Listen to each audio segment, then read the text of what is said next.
Welcome, everyone. So excited to have you all here today. And if you'd like, we always love to see where everyone's calling in from, if you want to put that in the chat. I also will put a link for where you can find out what native land you are on. I'm in San Francisco, which is the land of the Ohlone people. And you can go and see where there's a map called on native-land.ca, and I'll put that in a minute. But I don't want to take any time away from the wonderful conversation you're about to hear. So I'm just going to do a short introduction and then pass it off to Allison. So welcome to Past and Present with Allison Gilbert and Alvin Clayton. I'm Dara Cosberg, and I'm the program director at Reimagine, which is a nonprofit that sparks community experiences like this one to really explore some of the hardest parts of our existence, including serious illness and death, while celebrating life and one another.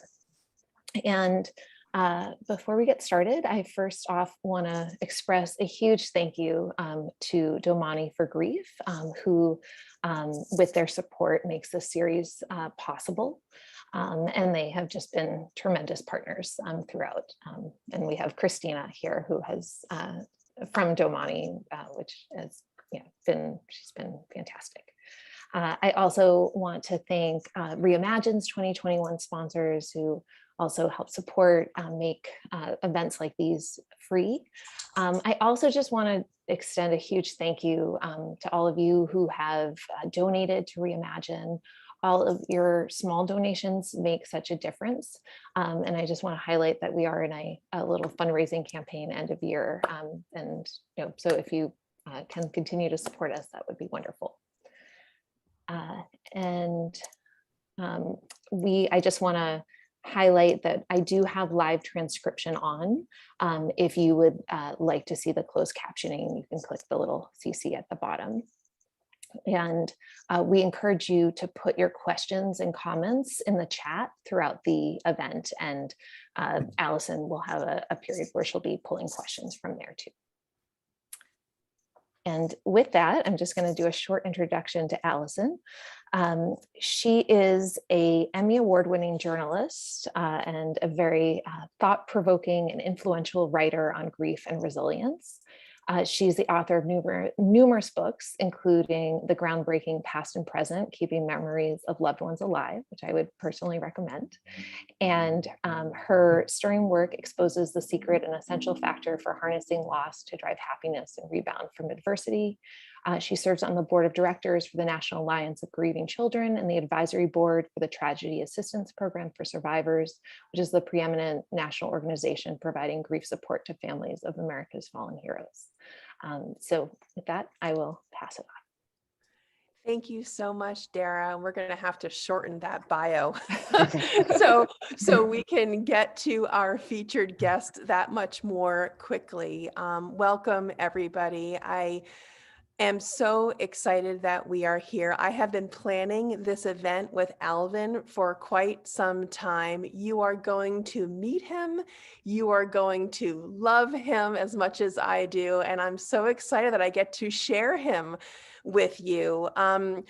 First, I want to say thank you to Dara and the entire Reimagine team. Normally, we come to you with the Past and Present event series the last Thursday of every month. Clearly, that is not today. We shifted the calendar around in November and December to accommodate the holidays. Now, given that, the fact that we had nearly 150 people register for today's event, I think is extraordinary. And it really goes to show how powerful and magnetic Alvin is. And so I don't take any credit for it. Reimagine doesn't take any credit for it. Domani for Grief won't take any credit for it. It is Alvin. So thank you. But I do want to say thank you for Domani for Grief for sponsoring the Past and Present series. And with that, I just want to let everyone lay their eyes on Alvin Clayton just for a moment. So welcome, Alvin. Thank you so much, Allison. Appreciate that.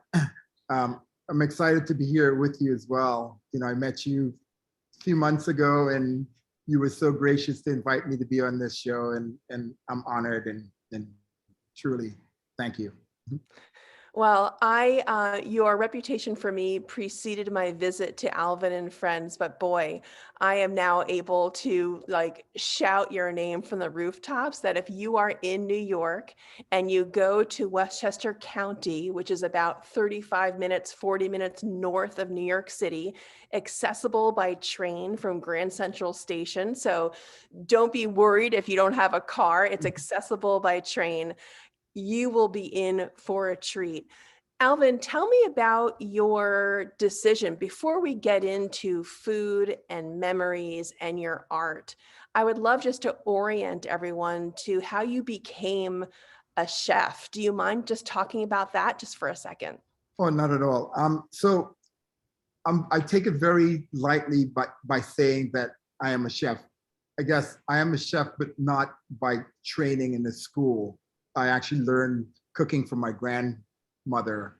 I was born in Trinidad, and my grandfather, who was a jack of all trades, when my mother came to the United States, my grandparents raised my brothers and I, and my brother was always under my grandfather's foot, and he could build a house from scratch.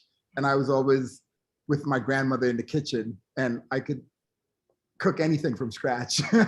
So that's kind of how I became, I came into the whole chefing thing. From 8 years old, I actually was cooking for our family.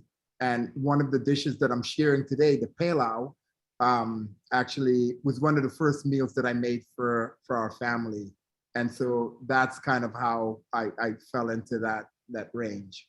There are so many things that you've already said that I just want to highlight and just pause for a second and make sure I'm underscoring, which is the fact that food from its very inception for you is a tether to your family, and the smells and the aromas and the textures and the flavors are all wrapped up in family story. Is that right, Alvin?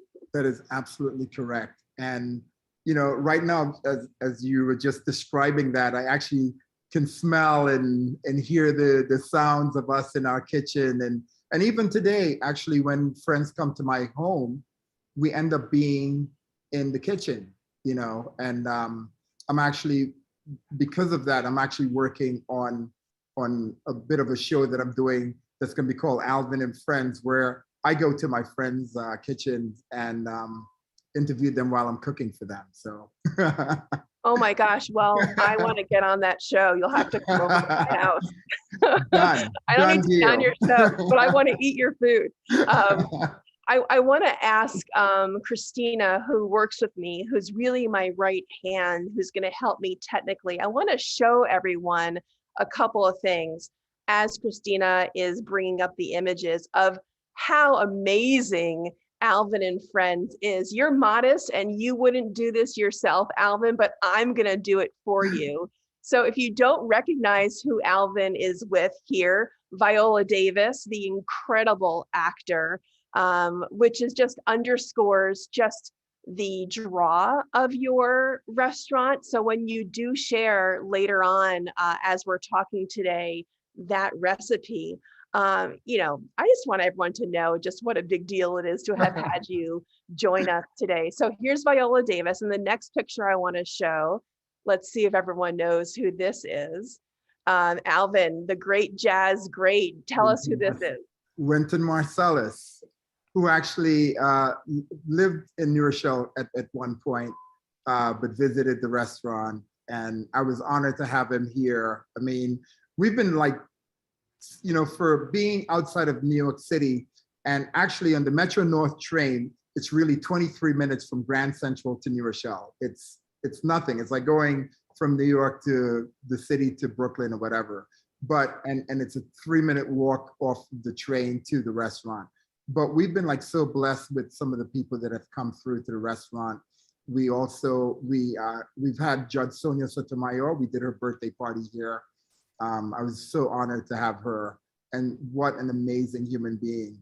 But the energy of the restaurant is such that it is so welcoming, and people ask me how much I've spent on advertising, whatever, and I haven't. It's been word of mouth. It's just. Well, I want to show one more incredible picture of one more guest who not only comes, but also helped you establish the restaurant. Do you guys recognize this amazing woman, Sunny Hostin from ABC's The View? She's someone who's very special in your life, Alvin. Yes, she's one of the partners at our restaurant. And our meeting happened by accident, like about 20 something years ago.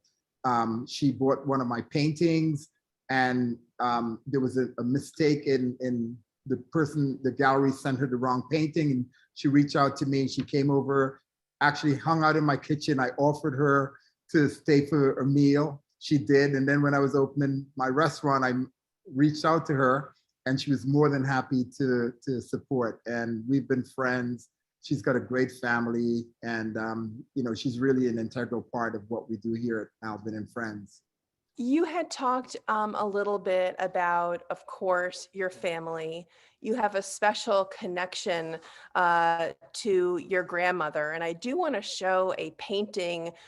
We'll get to the painting, of course, but of course, I want to start with the photo because there's a story about her and cooking, and I guess how you feel when you're in the kitchen thinking of her and how you keep her memory alive through your hands in the kitchen. My grandmother was my heart. I mean, I love my grandmother. I love my mom, and but as a little boy, I remember my grandmother was like a queen to me. She was so beautiful. She was so elegant. She, so much love and appreciation. And I love being in the kitchen with her, and she taught me like so much. And, she never cooked from recipes. It was all like just tasting things and knowing what went where. And I learned that from her. And so actually when I'm in the kitchen, it's the same way. It's almost like when I'm creating my paintings, I think this color works here, that color works there.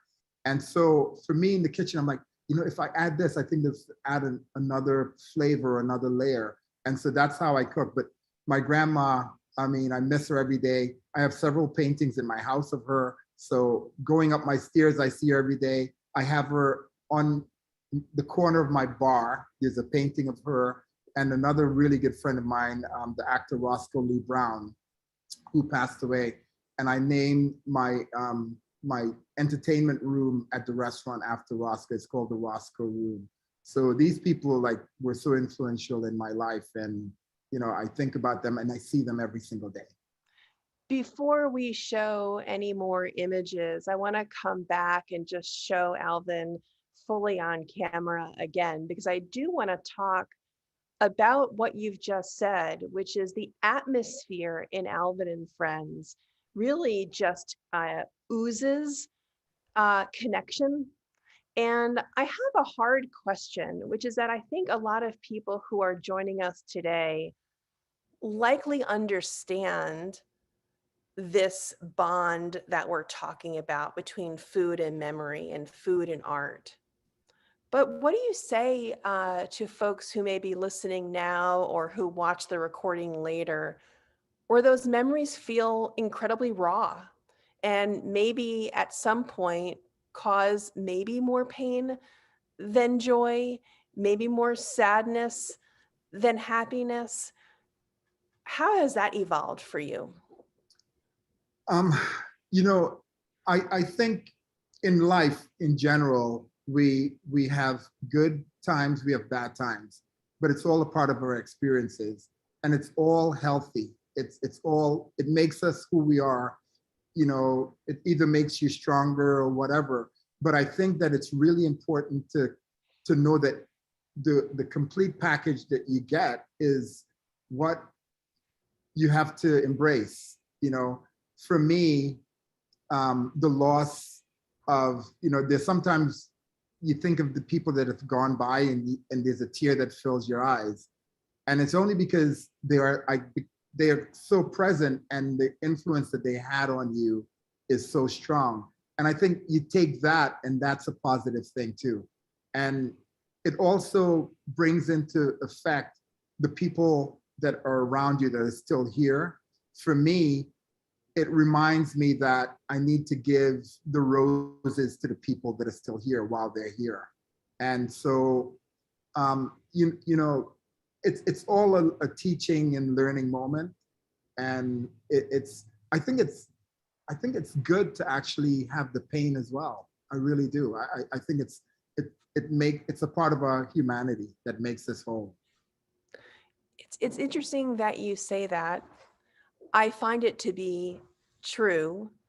It's a lesson hard learned when loss is fresh, to think about the blessings that can come from grief.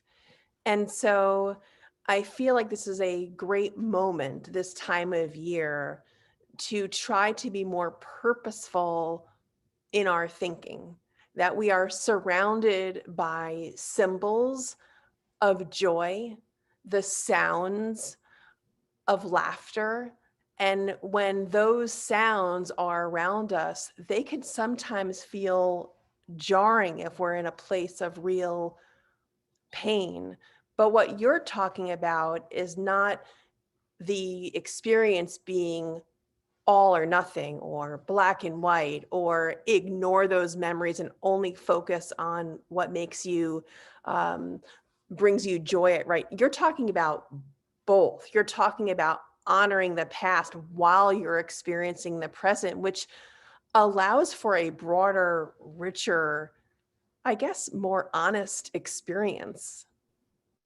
Yeah, you know, it's all a part of what makes us whole. I mean, you know, when we grieve, for me, you know, when I cry, it's releasing. It releases something, and then you come to that place where, wow, you know, I needed that, because it clouds your feelings or whatever. And I think once you release it, you're able to kind of just move forward a bit further, and you're able to accept that, and it becomes almost a part of your existence, you know, moving forward, and just being able to say, you know what, I love that person. There was such an integral part of me. They're no longer here. I miss them, but I'm still continuing and still moving on. And it's good that they obviously were impactful in you if they can still affect you that way months or years later. I mean, my grandmother's been dead for, you know, over 15 years now. And her presence at times, you know, I get really sad that she's no longer here. And there are little things that brings into context or full focus, but it also brings a smile to my face, you know, that she was so eventful and she was so impactful in my everyday life. I think what you're saying, beautiful. I think what you're saying, Alvin, is so important, because you're allowing space for all emotions, right? You're not pushing aside and only allowing yourself this superficial smile during the holidays. You're giving space for sadness, anger. It could be resentment, not you, but like one could give space to all sorts of emotions. And in addition, plus add on all these other real emotions too that coincide with wanting that person who you love to still be here. So all those emotions can be true. And I love the fact that you're talking about giving space. And I know we do have this wonderful image of the dish that means so much to you. And I know we have the recipe that we're going to be talking about. And Christine, I wonder if you could start showing some of these other incredible images that we have that I would love Alvin to talk about. So in terms of your art, and we're going to get to the recipe, we're talking about food and art today, because you're a Renaissance man, Alvin. Tell me about this particular painting. So so once again, everything seems to go right back to my grandparents. My grandmother had the most amazing garden. I remember in the summertime, there were like hundreds of butterflies in her garden, and there was we cut fresh flowers every day. And, you know, I love gardens. And I lived in Paris for like 2 years. I was between Paris and New York. This particular painting is just like, it reminded me of Paris, its friends outside. And I just put them in this garden setting because I love the outdoors. And so this is people of different ethnicities, which I really think is where we, you know, race should not really be a factor in the love that we have for each other and what we pass on. And so a lot of my paintings are multiracial because it's how I see the world. And so for me, it's just this painting of friends getting together in a beautiful garden setting, which puts me in a great place, in a great mood. So that's what this piece was. Christina, show us the next painting, if you don't mind. So this piece was a piece just like recently completed, and it's actually going to be at the featured artist in a town here in New York called Rye, and I'm going to be the featured artist in February. And this is a piece that I'm showing. But I did this piece when I thought that COVID was coming to an end, and little did we know that we'd still be in this situation today. But it was second line. New Orleans is one of the towns that I love. My kids go to school in New Orleans, at Loyola. And I did it at funerals, they have the second line, which they celebrate life, and it's, you know, the transition into the other phase. So I did this piece with us dancing on the mask, which I thought was going to be a thing of the past. Obviously, it's not. So please, I strongly recommend that we follow the guidelines of the health departments. But this is what this painting is representing.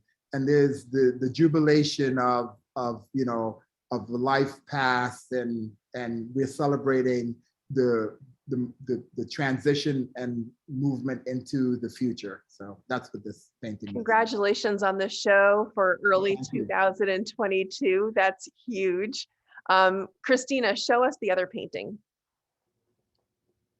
So this is a painting of my niece, Annalise, and she's such a light to me. And you know, she has this beautiful smile. She's an island girl. And once again, flowers, you know, and I love painting beautiful things, and flowers is a big part of that for me. And so this is Annalise, my niece, homage to her. Well, I want to make sure that we're showing the famous recipe that we're going to be talking about. And of course, we're going to be talking about the recipe and giving everyone the recipe. But first, I want everyone to lay eyes on what it actually looks like in the broadest of strokes. If you can maybe just tell us, It's so good. you know, tell us where it comes from and the family stories. And when you make it, what are you thinking about?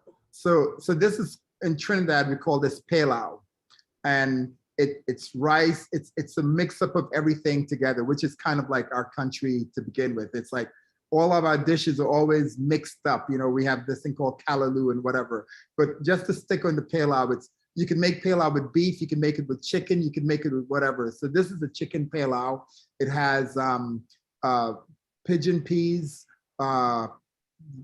in there. It's got a little bit of carrots in there. It's got rice in there. Those are the three main ingredients. But it's prepared in a very special way. And it's one of the first dishes that I ever made. I was 8 years old, and my grandmother walked me through, and I did it. I was like so proud. The flavors and the smells are so good. But basically, you have this huge cast iron pot. You put a little bit of oil in there. You put a little bit of sugar, and the sugar starts to caramelize. You really have to pay attention to it, because if the sugar gets too dark, it becomes crisp and caramelized, and you can't do anything with it. So let me know, Alvin, I'm going to interrupt you politely and kindly, I hope. Let me have Christina show the recipe. Okay. And don't worry if you can't take this down, or I guess you could take a photograph with your phone, but in the email that we're going to send with the recording of today's conversation with Alvin, we are going to make sure that you get this recipe. So of course you can just listen now, or if you want to take a screenshot, that's great too, but please go ahead, Alvin. And I'll go one step further. This is my Christmas gift to everyone that's looking. If you look at my website for Alvin and Friends Restaurant, I'm gonna get my videographer to tape me doing it step by step. And then you could check in and check that out. So that's my Christmas treat to everyone, okay? Oh, that's great. That's wonderful. You know what? I should come over. We should do it together in your kitchen. Oh, that'd be awesome. That would be awesome. I would love that. Except I'll ruin everything. No, you won't. If I could do it when I was 8 years old, you could do it now. So you were talking, when I interrupted you, that second line under method of cooking, you talk about the sugar as Right, that's being a very delicate process. Tell us about that. So your chicken is already seasoned and you can figure it out. You season your chicken to your satisfaction, whatever, but this is how we season ours. And then, so once the sugar starts caramelizing at the correct time, when it's just a nice golden brown, you take the seasoned meat and you pour into that, and you'll hear these sizzling sounds like, and then the smells of all the seasonings starts coming all around you. And it is like the most delightful thing, right? And then you stir it up and you make sure that all the chicken pieces are covered with it. And then you let it simmer for about 5 minutes or so. And you look at it and you're ready. You have your rice. And then once it's ready, you can look at the directions. A lot of times when I cook it by feel. You look at it and you see, and you know when to put things in. So those are the approximation times of things. And then once your rice is in, you start stirring your rice and everything just cooks together. And you keep testing your rice when it's to the consistency that you're satisfied with. And those flavors are going to be so bursting. And a lot of times when we do it, we make this with a coleslaw salad, which I love to have it, because then you have the rice and peas and the chicken, and then the crispiness of the coleslaw with it. It's like heaven. Alvin, meal still. I didn't warn you about what I'm about to do. So Christina, come back on camera if you don't mind. So Alvin took care of the main dish. I am going to take care of the dessert. And what I mean by that is I have a show and tell for everyone here today, and I have it off here. So I'm going to hold it up. There's a 2-part surprise that I have. Number one is this, and you guys are not going to be able to see it very clearly, but wait, there's more. So this is the handwritten recipe that my grandmother made. Can you guys see that? Of coffee cake. Coffee cake. Can you guys see it or not really?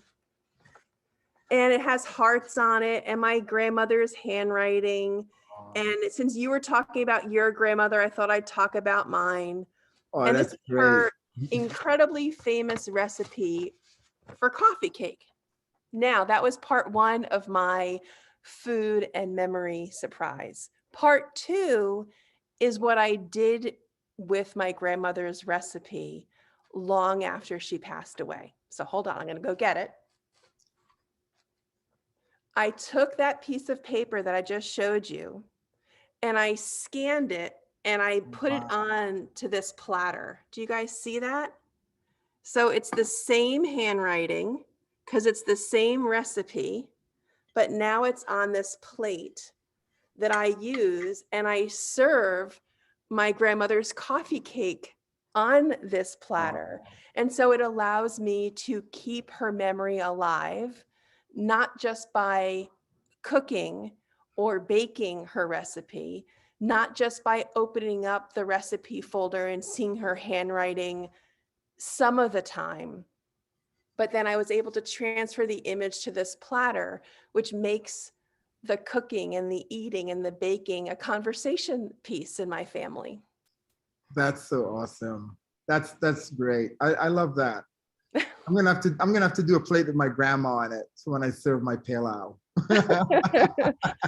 I want to do this. It's the 1:30 mark, and every time it's 1:30 here in New York, what I always like to do is make sure that we are going to answer as many questions as we can.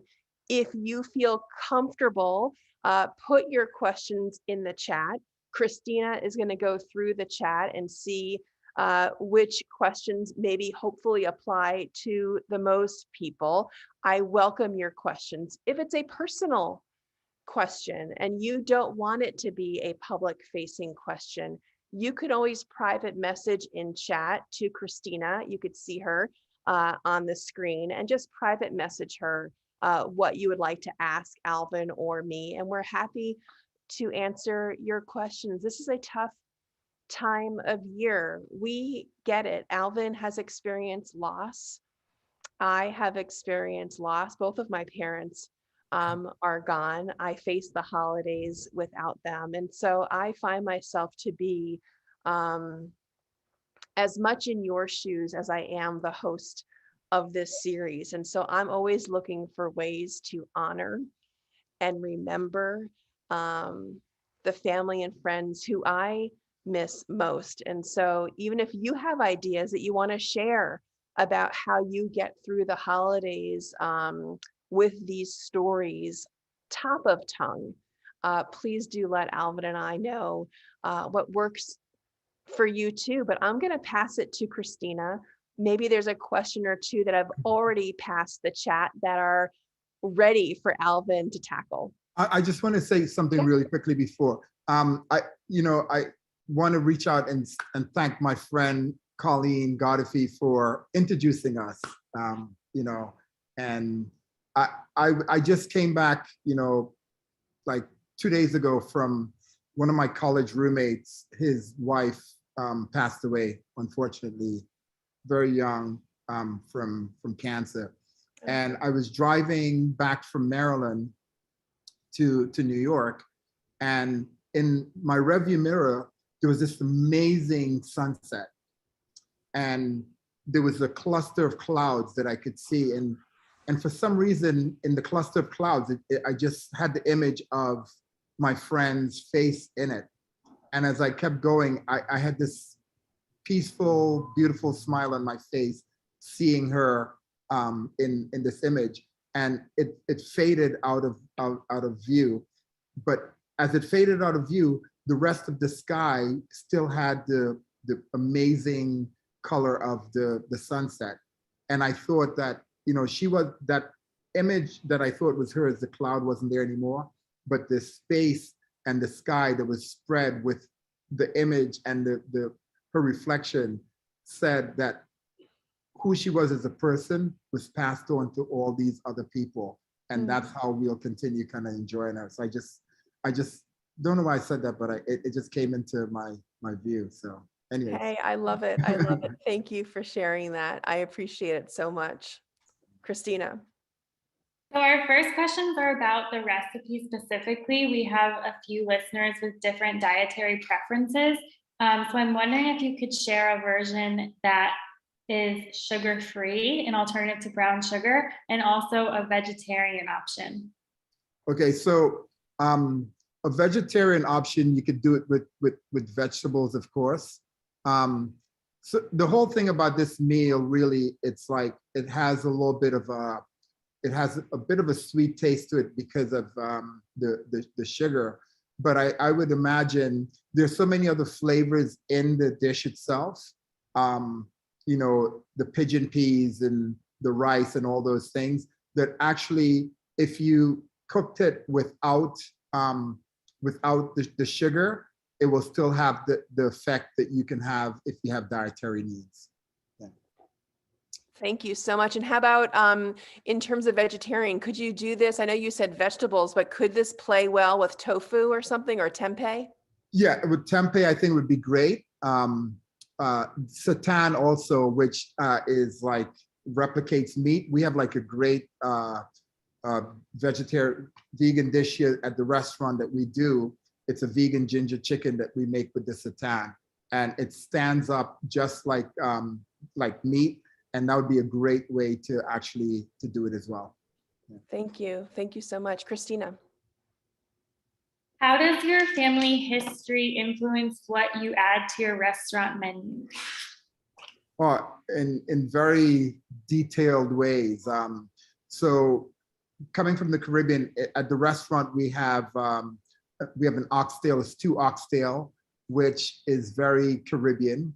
We have, we did the fried chicken as well in Trinidad. I think all the dishes in the restaurant reflects my family and my background. I think the dishes, the Caribbean and Southern influence, it's all somehow from the African diaspora. I tell people all the time, we were all on that same journey. We were just dropped off at different places, but there was definitely influence from where we came from that actually stood very strong in the dishes and the seasoning, the way we season our food. New Orleans has, the South has a great way of seasoning their food, very similar to what we do in the Caribbean. And I think it's because of where it came from, the African roots in most of the food that we eat. I want to add a thought, maybe, Christina, before we go on to the next question, which is something that I think we haven't focused on yet. Of course, we're talking about being in the kitchen, but I think there's ways to keep memories of our loved ones alive before we even get to the kitchen. And what I'm talking about is the shopping for the ingredients or the sharing of the recipe.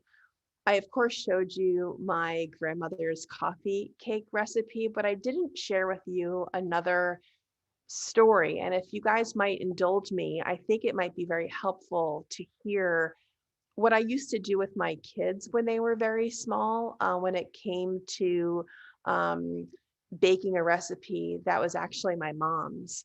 I had an index card. I have an index card that my mom hand wrote a recipe for a pie. And when my kids were small and I needed to create things for us to do together, projects and activities, I had my kids learn to write by rewriting the ingredients to their grandmother's dessert. She died before they were born.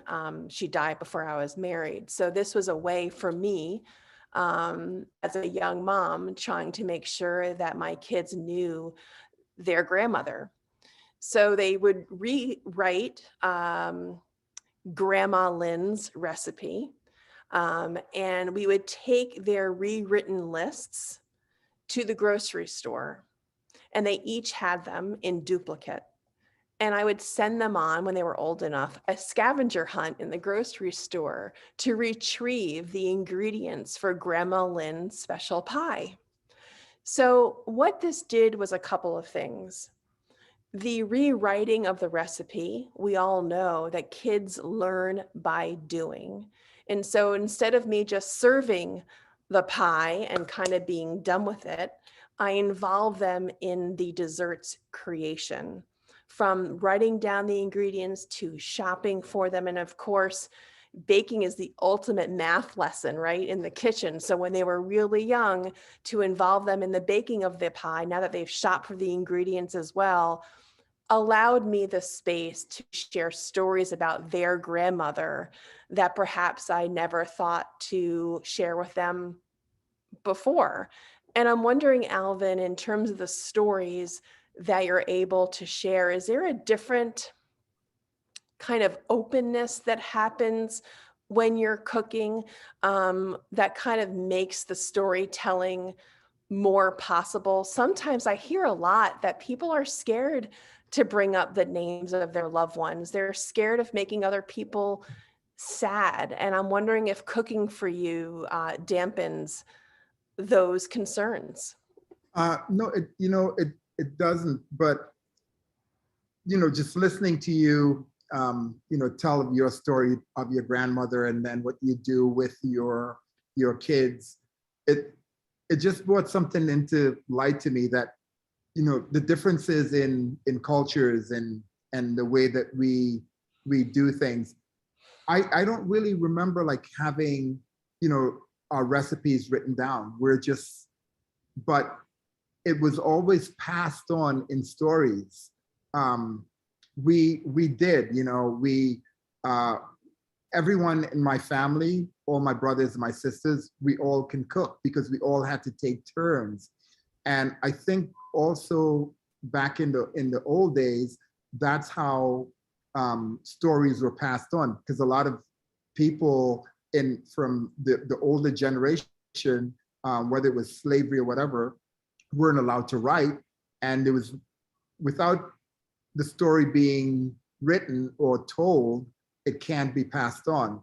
And so in your culture, it was written, and in our culture, it was passed down by word of mouth or actually doing and teaching. So that's like a main difference there. And I know, like, at my restaurant, I go to all the tables and greet all my guests, and they say, "Oh, wow, why do you do that?"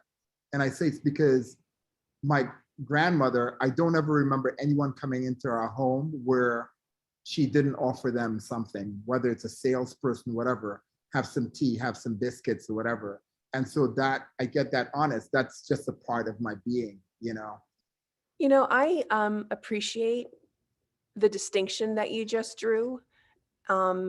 And I hear what you're saying, and I find it to be really important to digest.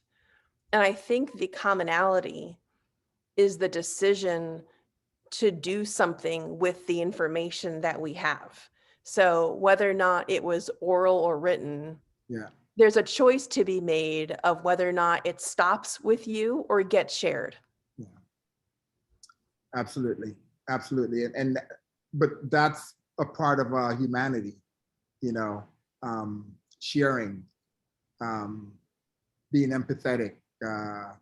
Those are things that for me, I appreciate every single day, and I try to do it. It's just telling somebody that's there that you love them and not finding difficulty in doing that. Those things are really important to me, and I think those are things that were passed down to me generations through generations. For everyone who's listening, I think that we're underscoring a really important point that I want to make sure, if you've drifted away and you're working on something else, I know a lot of cameras are off right now, but I do want to alert you to this really important point. So just come back to me for 1 second. What Alvin is talking about right now could not be more important. It's about being proactive. It's about making the decision to keep the memory of a loved one alive through cooking or through art or through the sharing of story.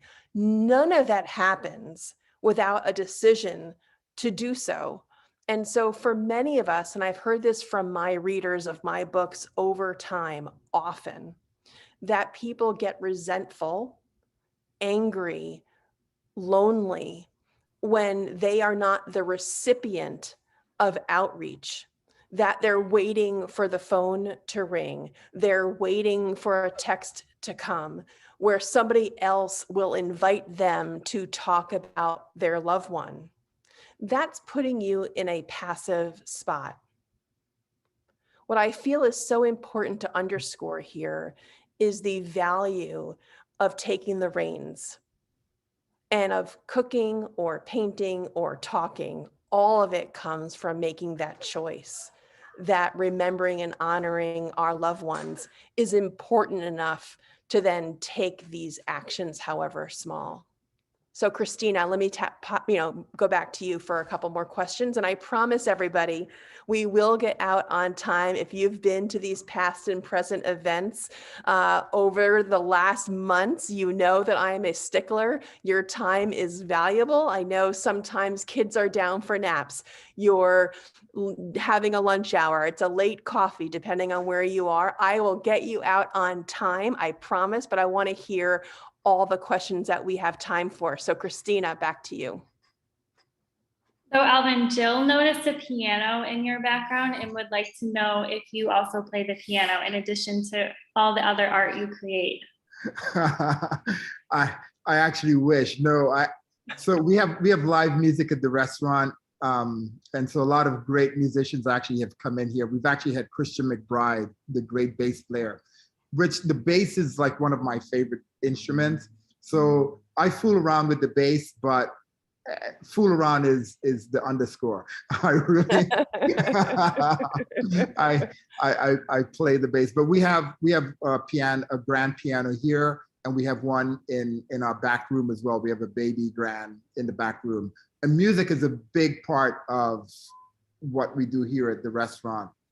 It adds to the ambiance, it adds to the experience, and it's sometimes when there's no music, it seems loud. If you get what I mean, it's just like something seems to be out of sync, and it's not right. And with the music, everything comes into play. It's a great experience. Well, Alvin, I'm so relieved you don't do everything. Thank you. You were starting to make me feel really self-conscious. What else do you have? Just around the dinner table this year, around the holidays, do you have any other creative ideas to remember loved ones? You know what? That's a great question. And I was just about to say before that question. So at Sundays at my grandmother's house was when all my cousins lived within a mile or two of each of us where we lived. And so on Sundays, everyone came into to have big lunch. Lunch is the big meal in the Caribbean, in Trinidad particularly. So we had a big lunch with we'd have anywhere up to 20 people having lunch every Sunday. And my grandfather, we'd make a homemade ice cream, and my brother and I would churn it on the old ice cream churner, put salt and ice, and it was always delicious. But when I get together with my family, which we do regularly, my cousins, that we're all here in New York now, most of us, and when we get together, the memories of us growing up and the idiosyncrasies of our grandparents is a part of the meal. And there's no more joyous thing than reminiscing of us being around that table and preparing the meal and the mishaps and the different things that happen that just kind of like we laugh, and that's a part of of life, and that's a part of like just enjoying. And people have asked me how I named the restaurant Alvin and Friends, and they thought it was because of investors. It wasn't. The Alvin and Friends name came up because the most enjoyable meals I've ever had have been with friends or family. And it's not really what we're eating or whatever, but it's the camaraderie and breaking bread together and just sharing those moments. And so I would suggest that have as many family members as you can around and reminisce about those people that have gone by and what some of the joys that you miss about them, and relive that together with your family. I mean, that is the most precious thing you can do during the holiday season, I think. I would love to double down on some of Alvin's ideas and offer a few more.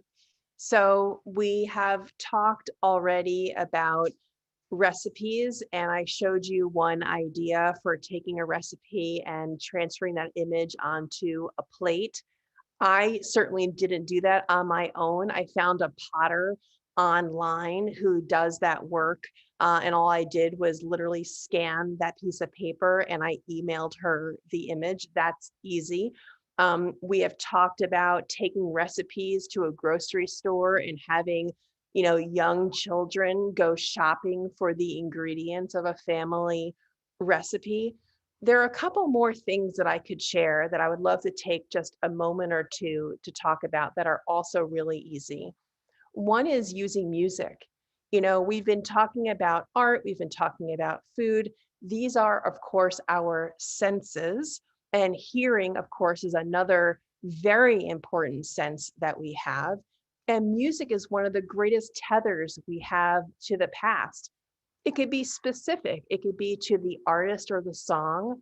Or, of course, if you don't know the artist or the song, I want to lower the blood pressure. You don't have to feel, oh, I don't know who their favorite artist was. I don't know what their favorite song was. That's okay. It could be a genre.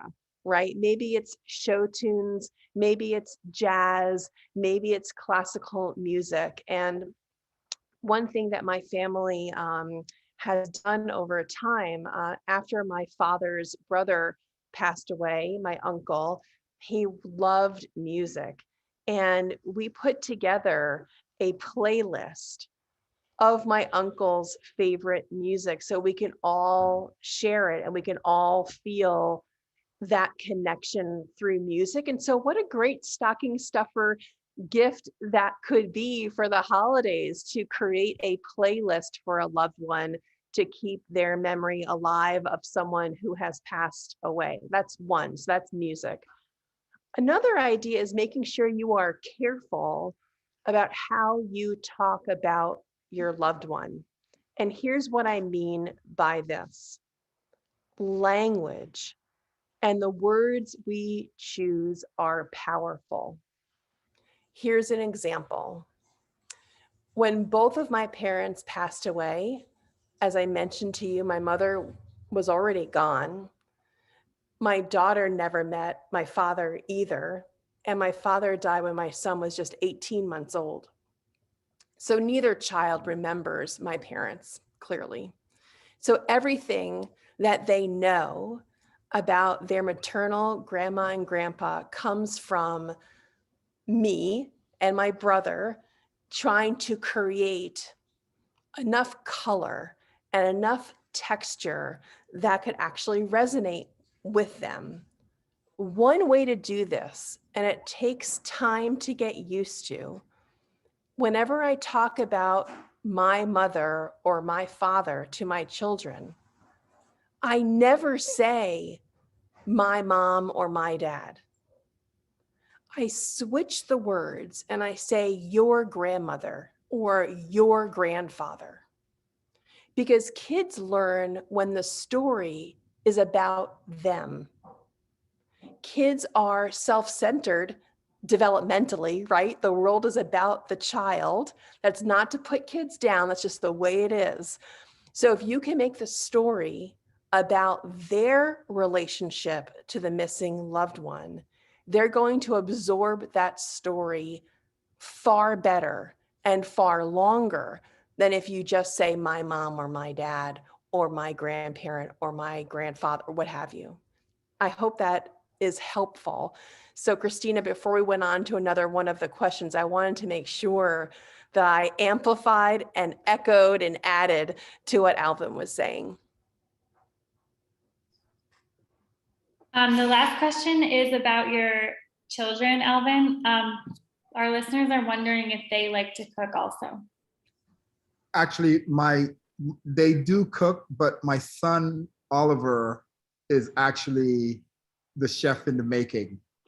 Sometimes I come home from the restaurant and he's in the kitchen cooking, and his flavor palettes are amazing. He's very, very creative in the kitchen, and his cooking is almost kind of like my art, putting color and putting flavors and layers. And I tasted and I was like, wow, this is really good. So he's the one that, and I guess it came out of necessity being away at college, and going out to eat can become expensive, and not everyone loved that cafeteria food. So I remember while he was in college, he would be calling me and he would ask me questions like, I got some salmon, what do I do? What do I put on it? And I would give him suggestions and he would do it. And now he's actually very gifted little chef.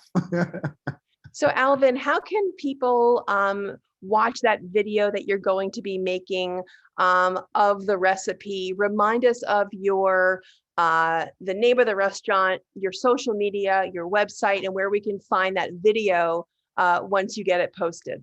So I'm going to post it on the Alvin and Friends restaurant website.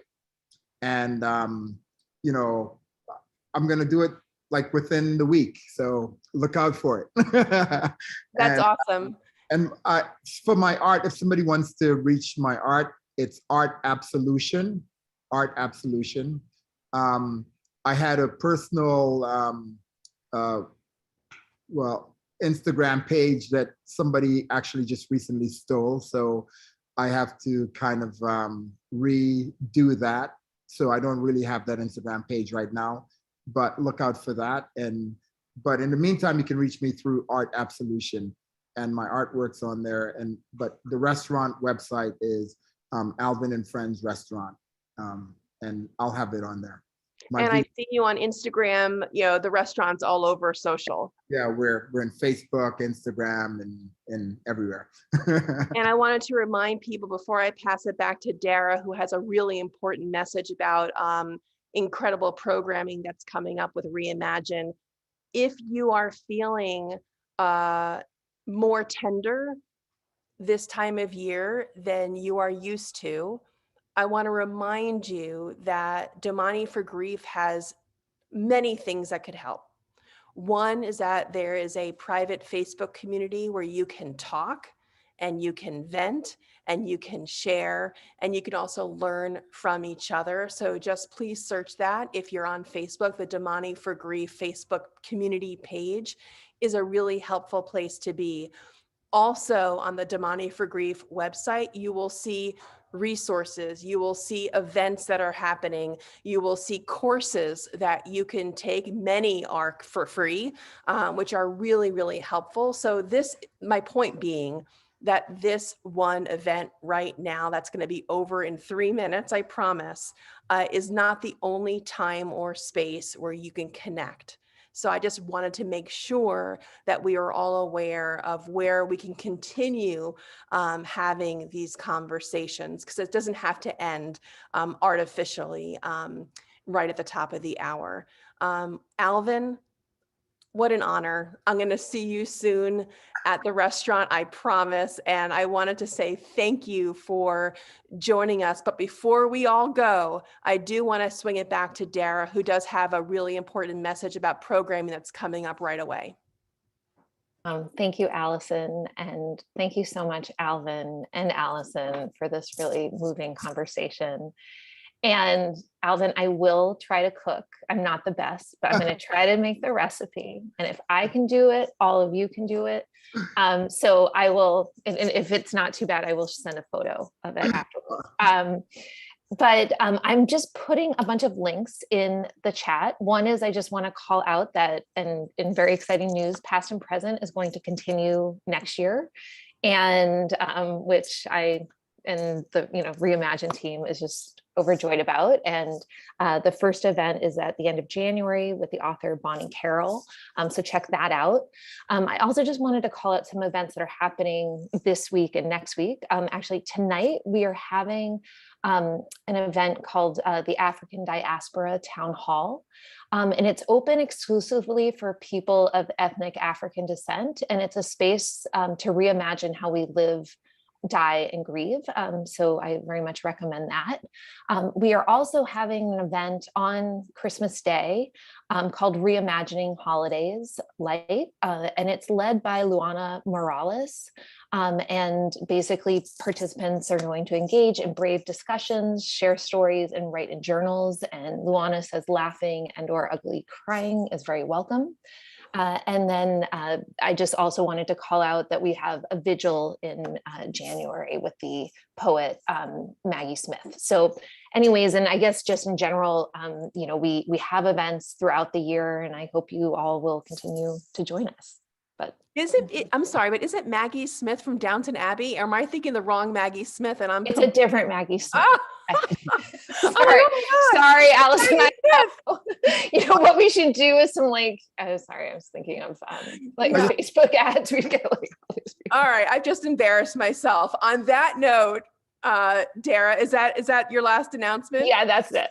All right. Well, the other Maggie Smith, who I'm sure is amazing, I don't want to do a disservice to her. So Maggie Smiths of the world, thank you for supporting Reimagine. And this is a message to Maggie Smith of Downton Abbey fame. You should join Reimagine too. You heard it here first. I would love that. Huge fan. Anyway, thanks everybody. 2:00 Eastern time. Alvin, Christina, Dara, Reimagine, Damani for Grief. We will see you guys in January. Take care of yourselves this holiday season. Thanks, everybody, and shout out to my friend Lisa. Bye.